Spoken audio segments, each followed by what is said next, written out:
The war did not begin with a declaration. It began with temperature anomalies. In late February, climatology satellites registered a series of irregular thermal blooms beneath the Arctic ice cap north of the Laptev Sea. At first, analysts attributed the readings to seasonal variance amplified by climate change. The Arctic had become noisy in recent years, melting, refreezing, cracking, reforming. But these signatures were different, too localized, too precise. They appeared, faded, then reappeared hundreds of kilometers away, following no natural current or tectonic pattern. Within days, naval intelligence overlays revealed the truth. The anomalies traced the movement of large subglacial objects, slow, deliberate, and coordinated. Not submarines in the traditional sense, but something adjacent, hybrid platforms, part drone, part manned, capable of operating for months beneath solid ice without surfacing. Their paths converged toward known choke points, undersea fiber optic junctions, dormant Cold War listening arrays, and newly surveyed seabed regions rich in rare earth deposits. Arctic command briefings were initially restrained. No alerts were raised, no press statements issued. The official language referred to increased under-ice activity by non-allied actors. Privately, planners understood the implication. The Arctic was no longer a buffer. It was becoming a front. The first operational response came quietly from Alaska. A rotation of U.S. Navy submarines extended patrol durations under emergency authorization. Ice-capable surface vessels shifted routes northward, conducting scientific escort missions alongside civilian research ships that were anything but civilian. Above them, satellites adjusted orbits incrementally, recalibrating sensor focus toward latitudes once considered strategically inert. Russia observed all of it without comment. Moscow's Arctic infrastructure was older, deeper, and more entrenched than any other nation's. Bases built during the Cold War, abandoned, then resurrected in the 2030s, dotted the northern coastline. Radar domes, airstrips carved into permafrost, hardened bunkers buried beneath snow and silence. Officially, Russia maintained its position of non-alignment in the growing U.S.-China confrontation. Unofficially, readiness levels across the Northern Fleet increased by 14% in less than a week. China made the first visible move. On March 3rd, a Chinese ice-breaking research vessel transited the Northern Sea route under full media coverage. The voyage was framed as a scientific milestone, a symbol of peaceful polar cooperation. What the cameras did not show were the escort assets traveling far beneath the ice, or the encrypted data bursts transmitted skyward during the journey. Within 48 hours of the vessel's passage, 2 undersea communication relays servicing northern Europe experienced unexplained signal degradation. Traffic rerouted automatically. Latency increased. The disruption was minor. The message was not. Washington responded indirectly. A multinational Arctic exercise scheduled months later was accelerated and expanded. Canadian, Norwegian, and American forces converged under the banner of interoperability testing. Live fire drills were postponed in favor of electronic warfare simulations and under-ice navigation trials. The emphasis was defensive, at least on paper, but the scale was unmistakable. This was not an exercise meant to be ignored. The first incident occurred beneath the ice, unseen by any human eye. On March 7th at 0412 UTC, an autonomous U.S. sensor array deployed near the Gackle Ridge ceased transmission. Diagnostic pings returned fragments, partial data packets, corrupted timestamps, impossible depth readings. Then, silence. Hours later, a second array failed in near-identical fashion. No seismic disturbance was detected, no acoustic signature consistent with explosives or collision. The arrays had not been destroyed, they had been removed. Recovery was impossible. The ice above was over 3 meters thick, shifting constantly. Any attempt to surface a vessel would have taken days and announced intent to every listening platform in the hemisphere. The loss was logged, categorized, and buried in classified briefings. But the pattern was clear. Someone was actively shaping the battlefield. By mid-March, insurance markets reacted before governments did. Arctic shipping premiums spiked without explanation. Cargo routes shifted south, adding weeks to transit times. Fuel costs rose quietly. Supply chain analysts noted the changes, flagged them, then moved on. The world had grown accustomed to instability. This was just another data point. Inside military command centers, the tone hardened. Rules of engagement for autonomous systems were revised. Decision latency thresholds were reduced. Human confirmation requirements were loosened in specific under-ice scenarios where communication delays made oversight impractical. No one called it escalation. It was framed as adaptation. Then came the blackout. On March 14th, a synchronized power failure swept across northern Scandinavia. Remote communities lost heat in sub-zero conditions. Airports shut down. Emergency generators failed in sequence, their control software locked behind encrypted commands no local operator could override. Within minutes, cyber forensics teams identified the intrusion vectors. They were sophisticated, modular, and disturbingly familiar, variants of code previously observed in Pacific Theater incidents months earlier. The Arctic had been folded into the wider war. NATO convened emergency consultations under Article 4. Public statements emphasized resilience and cooperation. Privately, contingency plans were updated to include Arctic denial scenarios, blockades under ice, satellite attrition at high latitudes, infrastructure collapse in extreme cold. The assumption that the high north would remain peripheral was formally discarded. Russia broke its silence 2 days later. A brief statement from the Ministry of Defense announced a series of defensive readiness drills across the Arctic zone. Strategic bombers flew patrols along the polar approach corridors. Missile forces conducted communications checks. The message was calibrated, almost elegant. Russia would not initiate, but it would not be surprised. China did not respond publicly. It did not need to. Its assets were already in place. The first confirmed loss of life came on March 19th. A Norwegian undersea maintenance crew dispatched to investigate a damaged fiber line failed to return.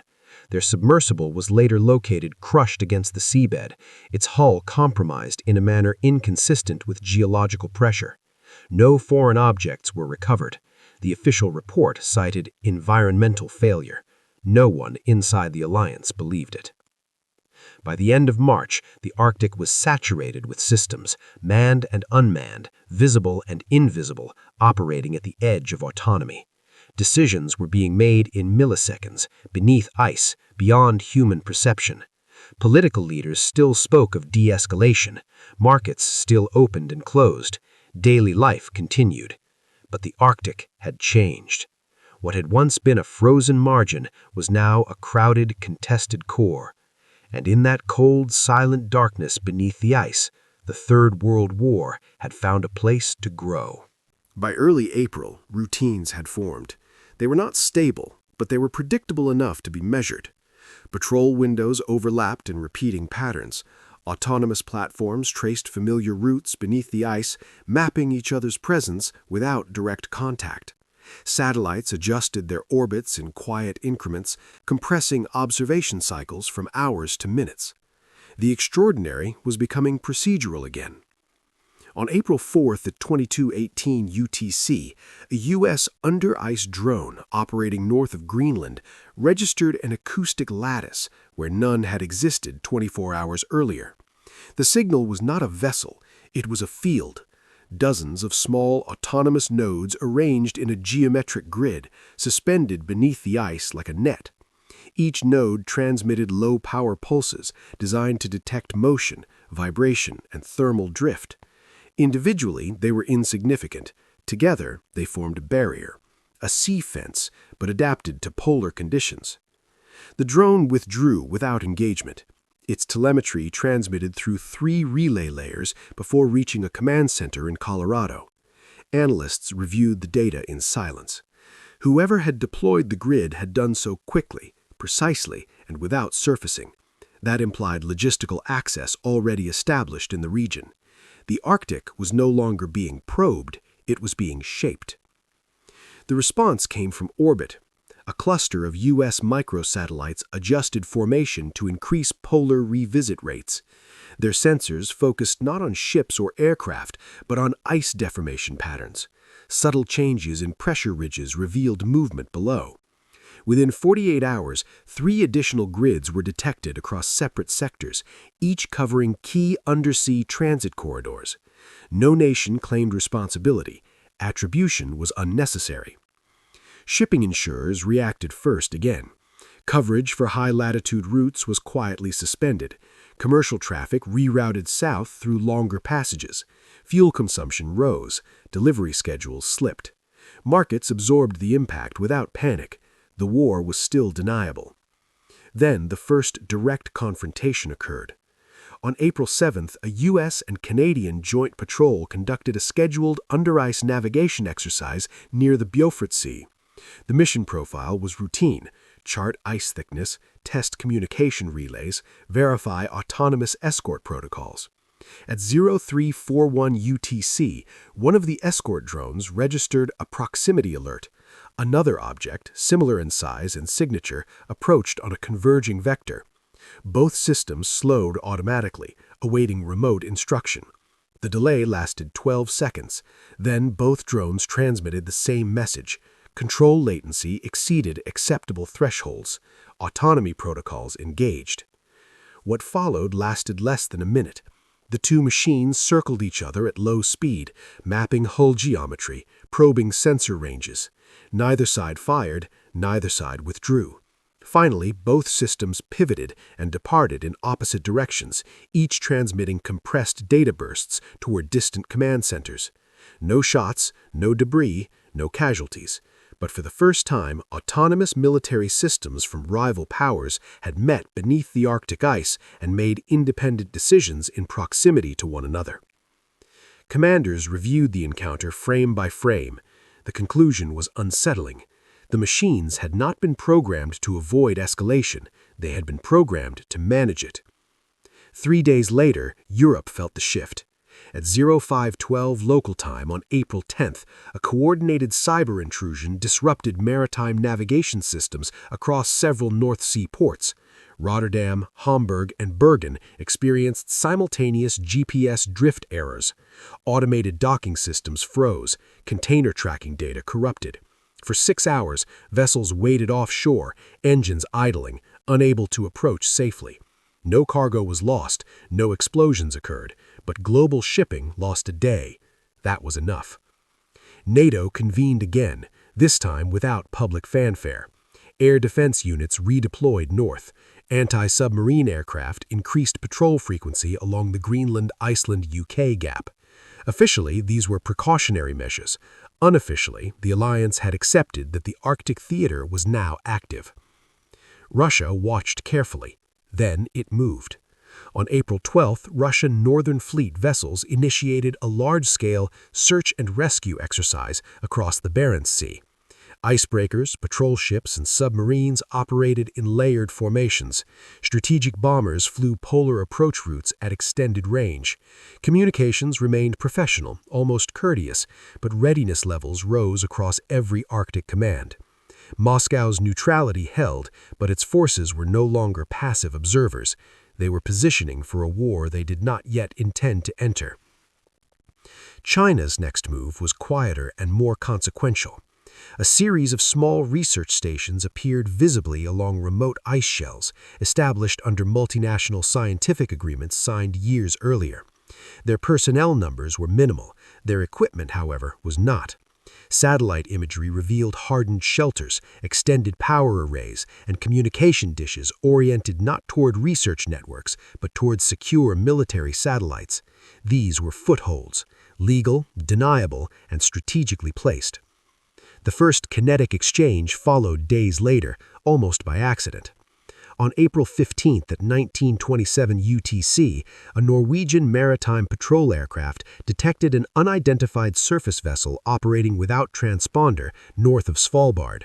The vessel did not respond to radio hails.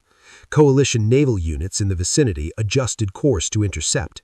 Before contact could be made, a swarm of small aerial drones launched from the vessel's deck, dispersing in multiple directions. Coalition defenses tracked, but did not fire. The drones emitted jamming signals, disrupting radar and communications across a limited radius. For 11 minutes, the airspace went blind. When sensors recovered, the vessel was gone. No damage, no casualties, but the implication was severe. Surface access to the Arctic battlespace had become viable again. By mid-April, casualty projections began appearing in internal briefings, not from major battles, but from accumulated risk, exposure, system failure, miscalculation. The environment itself was a weapon. Equipment froze, batteries drained, hulls cracked under shifting ice pressure. In this theater, survival required constant adaptation. So did war. On April 18th, the first confirmed military deaths occurred.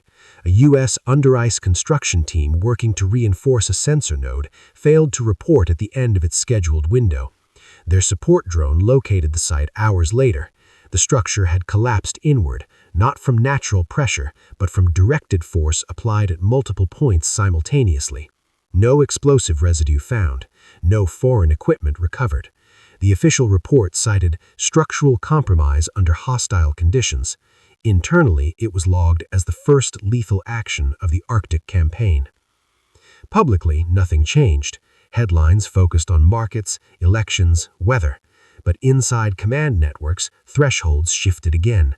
Autonomous systems received expanded engagement authority under defined circumstances. Human oversight windows narrowed further. No one announced the revisions. They simply took effect.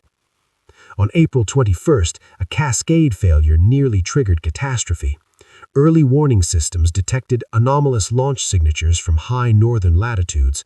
For 4 minutes, analysts could not determine whether the readings represented missile launches, sensor ghosts, or satellite malfunctions. Strategic forces across multiple nations elevated readiness. Submarines received coded transmissions. Bombers prepared for dispersal. Then the signatures vanished. Later analysis suggested interference caused by overlapping jamming fields and solar radiation. The truth mattered less than the reaction.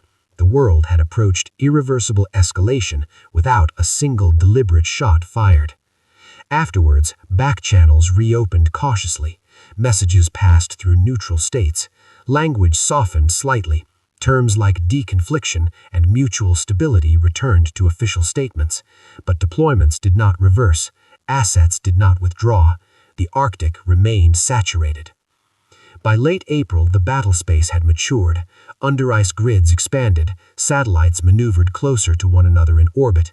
Research stations hardened into outposts. Patrols overlapped in increasingly narrow corridors. No side sought decisive engagement. Each sought advantage measured in seconds, meters, and data packets. The war was not exploding. It was accumulating. And beneath the ice, where sunlight never reached and sound traveled for hundreds of kilometers through black water, the systems of multiple nations continued to operate, observe, and prepare, waiting for the moment when restraint would fail and the Arctic would shift from contested to burning. The world had approached irreversible escalation without a single deliberate shot fired. Afterward, back channels reopened cautiously. Messages passed through neutral states. Language softened slightly. Terms like deconfliction and mutual stability returned to official statements. But deployments did not reverse. Assets did not withdraw. The Arctic remained saturated. By late April, the battlespace had matured. Under-ice grids expanded. Satellites maneuvered closer to one another in orbit. Research stations hardened into outposts. Patrols overlapped in increasingly narrow corridors. No side sought decisive engagement. Each sought advantage measured in seconds, meters, and data packets. The war was not exploding, it was accumulating. And beneath the ice, where sunlight never reached and sound traveled for hundreds of kilometers through black water, the systems of multiple nations continued to operate, observe, and prepare, waiting for the moment when restraint would fail and the Arctic would shift from contested to burning. By the beginning of May, escalation had acquired momentum of its own. What had once required authorization now occurred by default. Patrol schedules no longer needed justification. Assets rotated automatically. Requests for restraint were acknowledged, logged, and bypassed by operational necessity. The Arctic theater had crossed an invisible line from sensitivity to inevitability. On May 2nd, U.S. Space Command reported a degradation event affecting 3 polar orbit reconnaissance satellites within a 6-hour window. The failures were subtle: orientation drift, sensor desynchronization, reduced downlink fidelity. None were catastrophic on their own. Together, they reduced Arctic visibility by nearly 20%. Engineers suspected directed energy interference from ground-based platforms operating at extreme latitudes.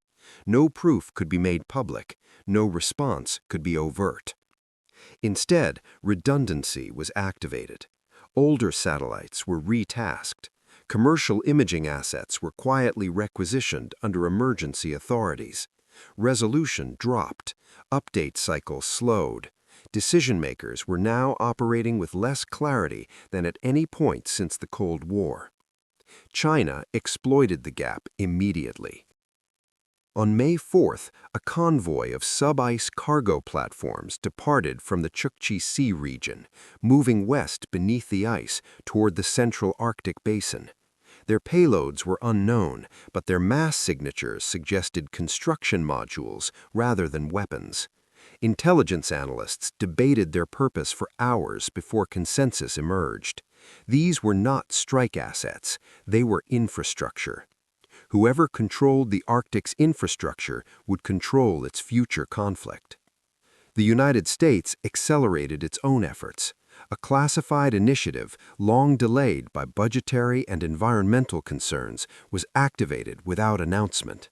Autonomous under-ice construction swarms began reinforcing legacy sensor networks installed decades earlier and abandoned after the Cold War. What had once been listening posts were now becoming defensive nodes, capable of detecting, classifying, and, in limited cases, disrupting hostile movement beneath the ice. Russia remained formally neutral, but the strain was visible. On May 6th, Russian air defense units conducted an unannounced live-fire drill along the Arctic coastline. The exercise window overlapped coalition patrol routes. No incursions occurred, no warnings were issued. The message was implicit. Russia would tolerate activity near its perimeter only so long as ambiguity remained intact. Any spillover would be treated differently.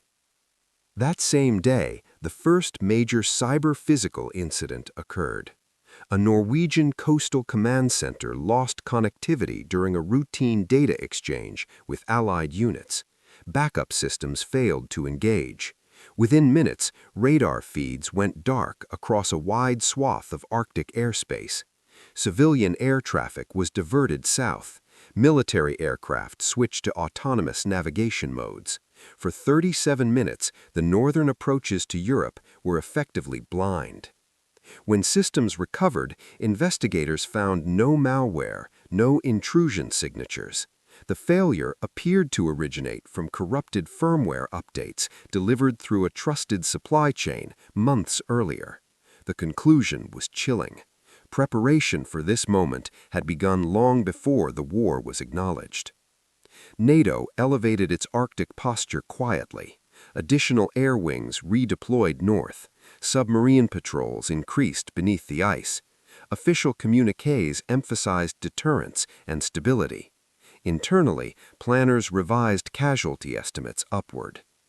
The first large-scale engagement followed on May 9th. It began with an anomaly detected by a Canadian under-ice array near the Lomonosov Ridge. Several fast-moving contacts approached at depth. They moved in a coordinated formation. Their signatures did not match any known submarines or drones. Before identification was completed, the array suddenly stopped transmitting. Seconds later, a nearby U.S. autonomous patrol vehicle reported direct contact.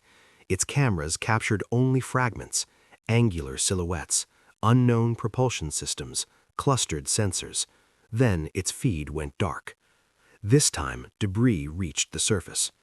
Hours later, fragments of composite material broke through thin ice. Some pieces were scorched, but intact. Recovery teams arrived under heavy escort. The materials did not match any known catalog. They were not experimental. They were operational. Whoever deployed them was no longer testing limits. They were actively contesting the region. Authorization followed. On May 10th at 14:06 UTC, coalition forces began limited defensive operations in several Arctic sectors. The objective was narrow: disrupt movement, avoid destruction, delay escalation. Autonomous systems were allowed to interfere with hostile platforms within specific distance thresholds. Human oversight remained, but only formally. In practice, machines now acted first. The first exchange was short. 2 U.S. denial drones intercepted an unidentified platform under the ice near the North Pole exclusion zone. Directed acoustic pulses disabled its propulsion. The platform attempted to maneuver away and released countermeasures that interfered with coalition sensors. One denial drone malfunctioned and imploded under pressure. The second released a focused energy burst that damaged the outer shell of the hostile platform. Both systems were lost. No human witnessed the engagement live. Operators reviewed it later through compressed telemetry and corrupted video fragments. It was recorded as a successful interdiction. Casualties were unknown. The public did not hear about the incident. Markets reacted anyway. Energy prices rose sharply. Arctic resource stocks surged, then dropped. Investors sensed instability without understanding the cause. The conflict was spreading into the global system. Russia issued its first warning on May 12th. A formal diplomatic message stated that continued militarization of the Central Arctic Basin created unacceptable risks for regional stability. The language was calm, the message was not. Units of the Russian Northern Fleet moved closer to contested areas. Strategic submarines changed patrol routes. Neutrality began to fade. China responded by reinforcing its positions. Remote research outposts expanded overnight. New modules appeared on unstable ice shelves. Power output increased. Communications traffic intensified. Analysts detected encrypted transmissions consistent with military command integration. These locations were no longer research sites, they were operational nodes. The first confirmed multinational casualties came on May 14th. Recovery was impossible. The incident forced political acknowledgement. A brief statement confirmed loss of life during Arctic operations. No details were given. Social media filled the gaps with speculation, conspiracy, and fear. Governments urged calm. The Arctic had entered public consciousness as something more than ice. By mid-May, command structures strained under compression. Decisions that once took hours were made in seconds. Escalation control relied increasingly on probabilistic models rather than judgment. Algorithms calculated acceptable loss thresholds. Humans approved recommendations they could no longer fully interrogate. The most dangerous moment came on May 17th. Early warning systems across multiple nations detected synchronized anomalies consistent with missile launch preparations at high latitudes. Data feeds conflicted. Some showed confirmation. Others showed noise. For 5 minutes, strategic forces elevated readiness. Launch protocols were partially engaged. Submarines received coded alerts. Then the anomalies resolved into false positives. Interference caused by overlapping denial fields, solar activity, and degraded satellite coverage. The world stepped back from the edge again, without ever realizing how close it had come. Afterward, communication channels reopened more seriously. Emergency hotlines activated. Back-channel messages intensified. Language shifted from positioning to survival. But no side withdrew assets. No one dismantled infrastructure. Too much had been invested. Too much blood had already been spilled. By late May, the Arctic was no longer a secondary theater. It was a keystone. Control of its depths meant control of data, energy, and strategic movement between continents. Every major power understood this now. The Third World War had not announced itself with firestorms or mushroom clouds. It was freezing into place, layer by layer, system by system, beneath the ice, where retreat was impossible and escalation no longer required intent. By the final week of May, the Arctic had achieved a form of equilibrium that no one trusted. Systems overlapped, patrols intersected, denial fields pulsed quietly beneath the ice like heartbeats. Every major power maintained assets within engagement range of every other. Nothing advanced, nothing withdrew. The war had stabilized at the edge of escalation. Then the ice began to move. On May 24th, satellite imagery detected a large-scale fracture spreading across a previously stable section of the central Arctic pack. Seasonal stress had weakened the structure for months, but the break followed an unnatural path, straight, geometric, intersecting several undersea transit corridors and sensor grids. Within hours, acoustic arrays registered simultaneous activity beneath the fracture line. Platforms maneuvered, construction units repositioned. For the first time since the Cold War, open water appeared at the geographic center of the contested zone. Access changed everything. Surface vessels that had been confined to peripheral routes adjusted course immediately. Ice-capable warships moved toward the opening under strict emissions control. Aircraft shifted patrol patterns to exploit the temporary corridor. Satellites narrowed focus to the fracture line, compressing observation cycles to seconds. The Arctic, long defined by concealment, had exposed a seam. The first to arrive did so quietly. A U.S. under-ice construction swarm surfaced within the fractured zone at 0216 UTC on May 25th. Its objective was limited: deploy a modular relay platform capable of restoring degraded communications and improving real-time oversight in the central basin. The platform required 12 hours to assemble. It received 8. At 0303 UTC, Chinese autonomous interdiction units entered the same corridor from the east. Their movement was deliberate, not rushed. They did not target the platform directly. Instead, they deployed a lattice of small denial nodes around the perimeter, creating a fluctuating interference field that disrupted assembly operations.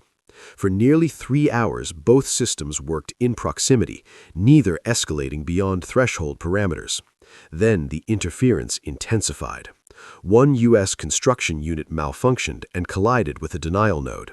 The resulting shock fractured nearby ice, expanding the open water corridor and destabilizing both deployments. Human commanders intervened. Authorization for limited defensive action was transmitted simultaneously to multiple assets. Response times were measured in seconds.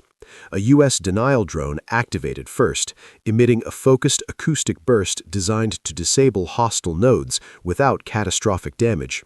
Several nodes went dark. Others adapted, shifting frequency and position.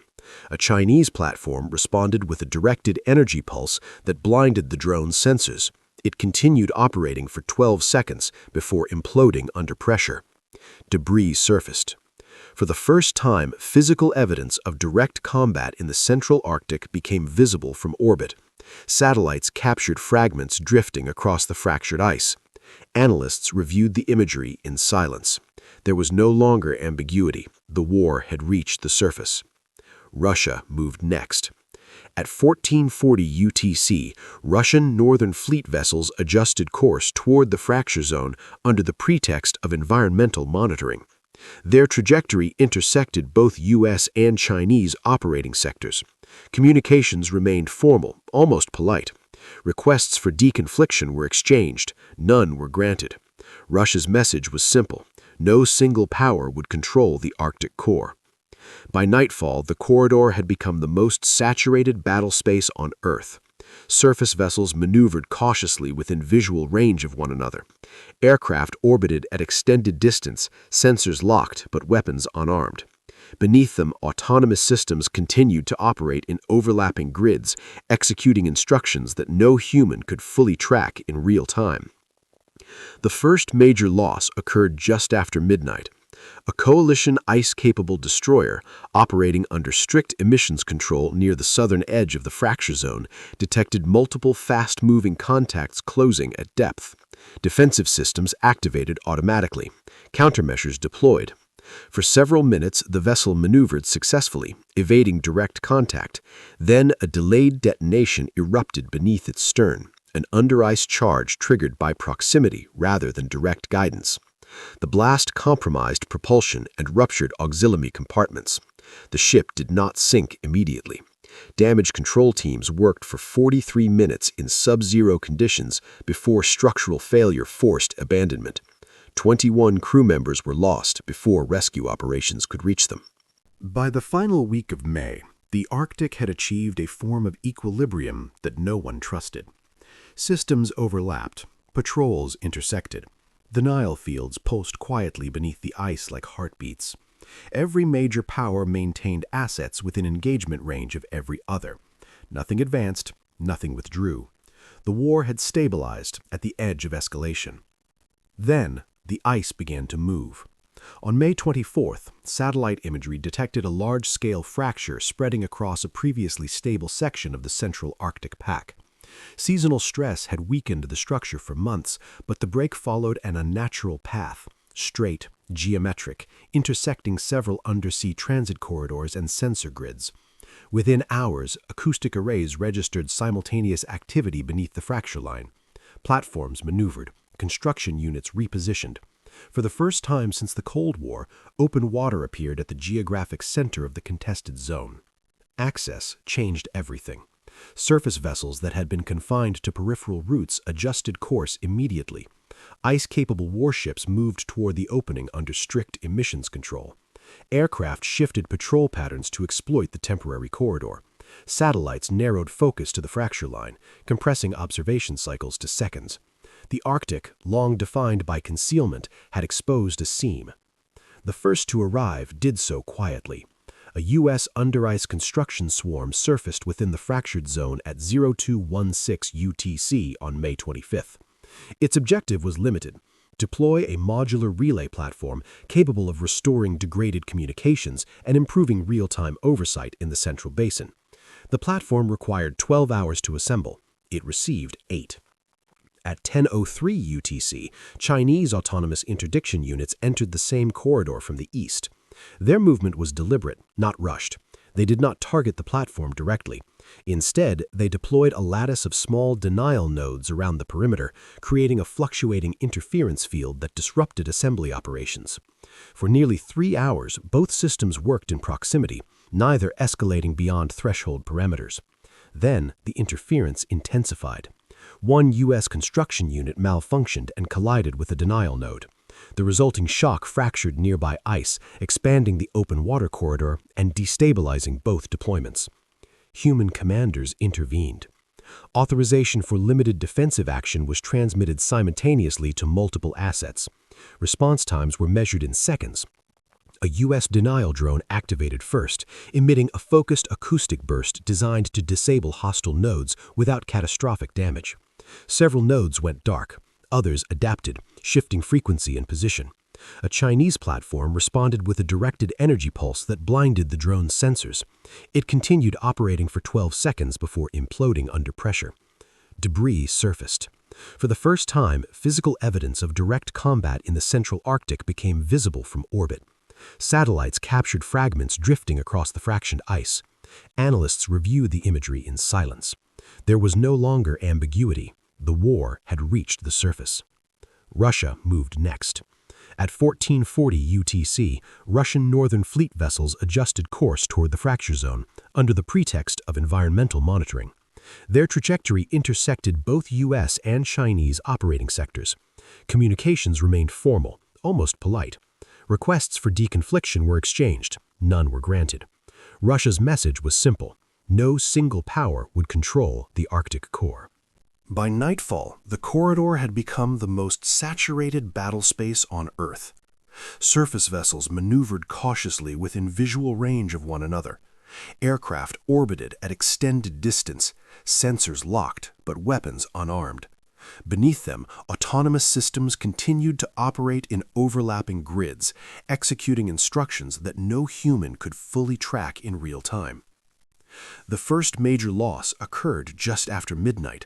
A coalition ice-capable destroyer, operating under strict emissions control near the southern edge of the fracture, detected multiple fast-moving contacts closing at depth.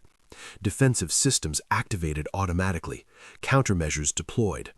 For several minutes, the vessel maneuvered successfully, evading direct contact.